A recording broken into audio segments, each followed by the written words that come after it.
If you want to discover how to get more done, this man is the foremost expert I consider in the world. Please welcome Mr. Dave Crenshaw.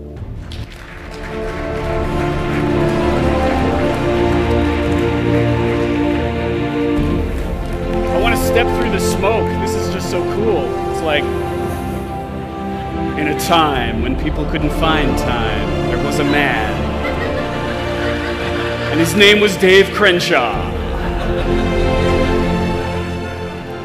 Funny little thing here. I am from Utah. I have one wife, thank you very much. And I actually got a permission from my school, in high school, to come here during the Sundance Film Festival in this theater.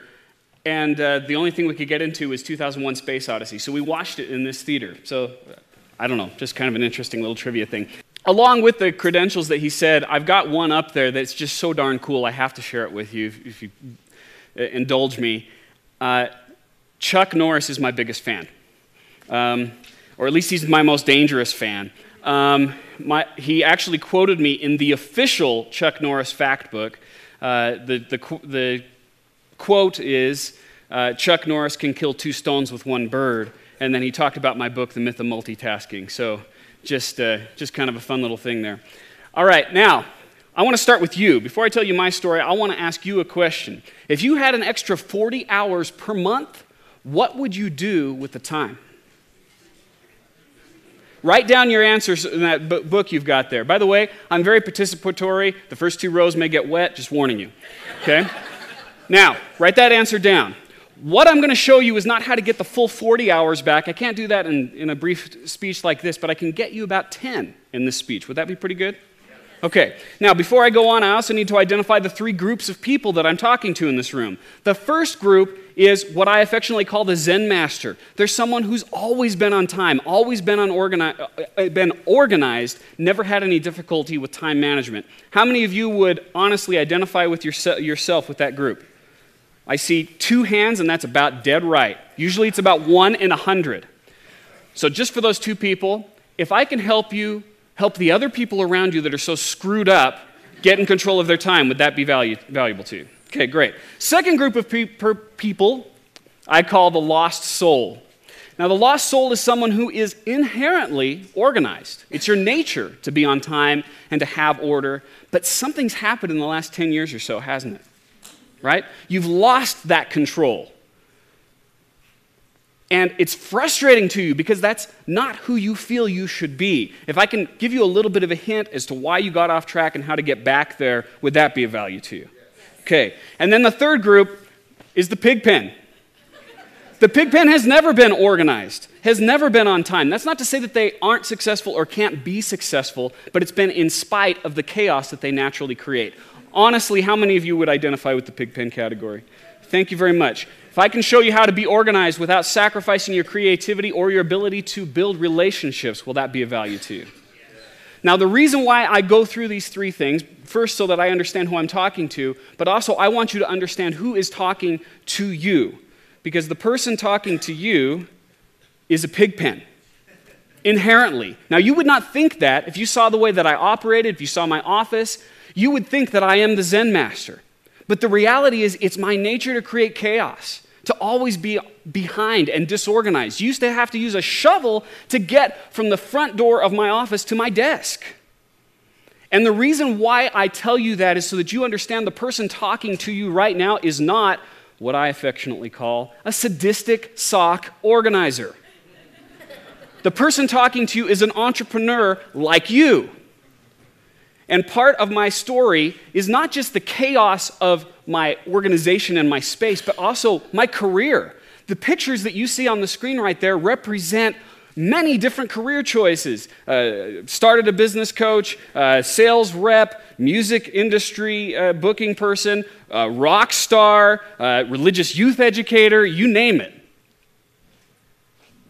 And I realized that something had to change. Sam talked about the Kairos moment. Here's mine.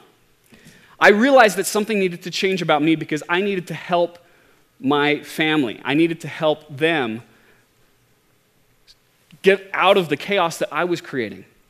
So I did what all messed up people do. I went and saw a shrink. Well, okay, actually a psychologist. No offense, John. I got a friend here who's one. Okay, and so I went through a couple of tests. And after I took a couple of tests, the psychologist looked at me, and I'll never forget these words. He said, "Has anyone ever talked to you about ADHD?" Now, my presentation is not about ADHD, but I want you to understand that that's what he said. And I said, well, I don't know if that fits. And he said, let me tell you something. You are freaking off the charts, ADHD. If there were a fifth standard deviation, you'd be in it. I can say with 99.99% accuracy, you've got it. And at that point, my world changed. Because what I did was I leaned on my classical training. My background is in systems, in particular business systems. And so I started to apply that same discipline of building processes and procedures in a business to my personal problem of being disorganized, being out of control, chaotic, not being on time. And I put together a program to help me first get in control of myself, of how to handle voicemail, email, faxes, the ideas that come into my head, like the ideas that have come into your head as you've been attending this. When someone hands me a business card, what do I do with that business card? Where does it go? How do I organize my workspace? All of that falls into the personal systems realm. Now, how this applies to you is because regardless of the diagnosis, this is the world you live in right now, right? Seth Godin is quoted on my Myth of Multitasking book, and he says, we live in an ADHD world, and I'm glad we do. The reality is, though, as one of my coach friends pointed out, we're not doing this. This is what we're really doing, right? This is what the world is like right now. And it is very dangerous. There's a number that I want you to commit to memory. It is 28%. Write down that number.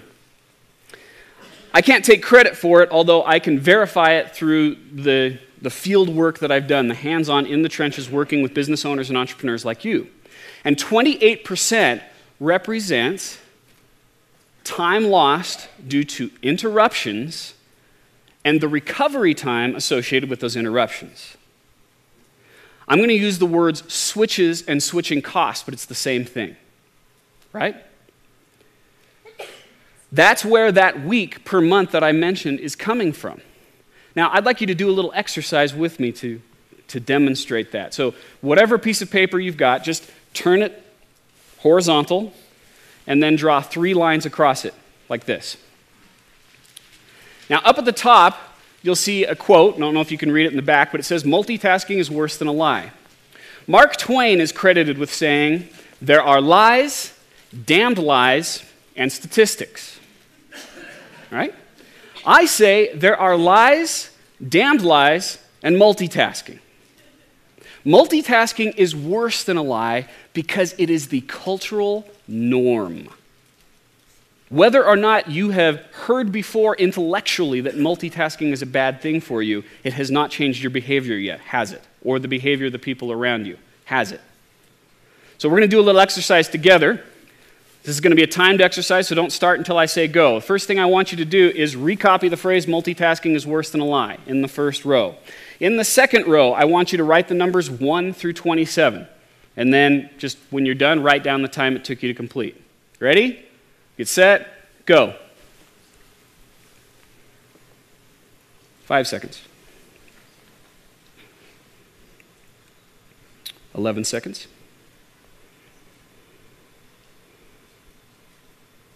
16. 21. Why am I counting like that? 26.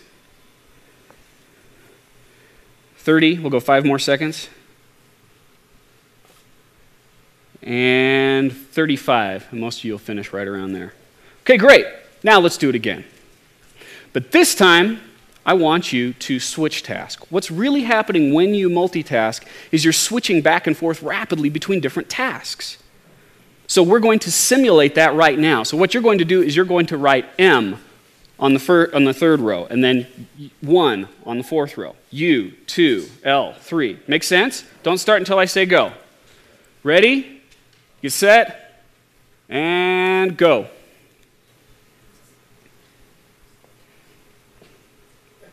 Five seconds. 10 seconds. 15. 20.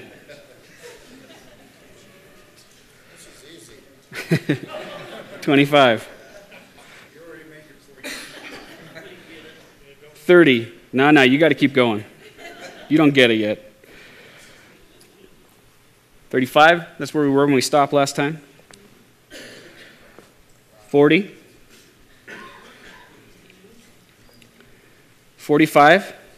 We'll give you all the way to 65. It's taking you that long. 50. 55. 60.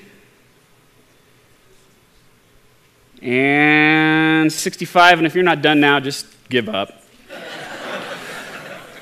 What you just experienced are the 3 main consequences of switch tasking or multitasking. Number 1, the amount of time it takes to complete tasks increases, right?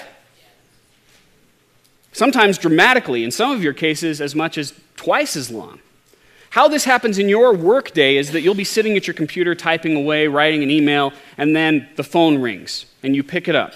You answer the phone, so switch. You answer the phone, you talk to them, you have a conversation with them. You say the answer is 32, thank you very much, and then you switch. Now what do you need to do? Yeah, what was I thinking about? Where am I? And if you're off the charts ADHD like me, you'll completely forget you had an email on the screen, go work on something else, and then 3 hours later still see that email sitting there incomplete, unsent. Right? Number 2, the quality decreases. Compare the quality of your workmanship, your penmanship, between the 2 different times you did this. How many of you, be honest, ended up on a number different than 27? Right? Now come on. You knew that the number was 27. I told it was 27. You did it once before. How this happens in your workday is whenever you see a task that's a clear task, perhaps with written instructions, and you've delegated it clearly and the person agrees to do it, and they still find a way to screw it up. You seen that happen before? To me, whenever that happens, that's not a sign of their intelligence, that's a sign of them switch tasking. And number 3 is your stress levels. Right? Think about the 2 different times that you did this. The first time that you did the multitasking exercise, it was no big deal. The second time we did this, all of a sudden it became painful and stressful. How many times since you were 4 or 5 have you been copying numbers and letters off the board? Right? You've been doing this your whole life. Yet the moment we introduce the element of switch tasking, it becomes painful and laborious and difficult.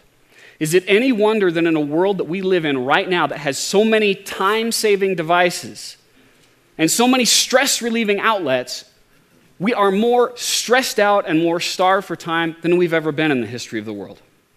And who's responsible for it? So, just to recap, the amount of time it takes to complete tasks increases, your quality decreases, and your stress levels increase.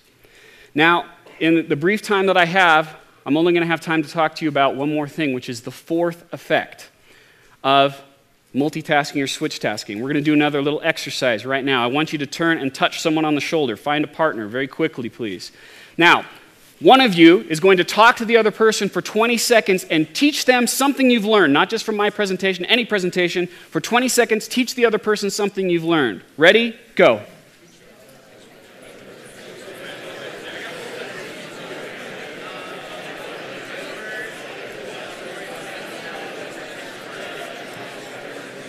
Five, 4, 3, 2, 1, stop. Okay, now I want you to reverse roles. The other person's going to teach the other person, but this time I want the listener to multitask. Look at your papers. Fumble with your phone. Do something like that, the typical multitasking behavior. Ready, get set, and go.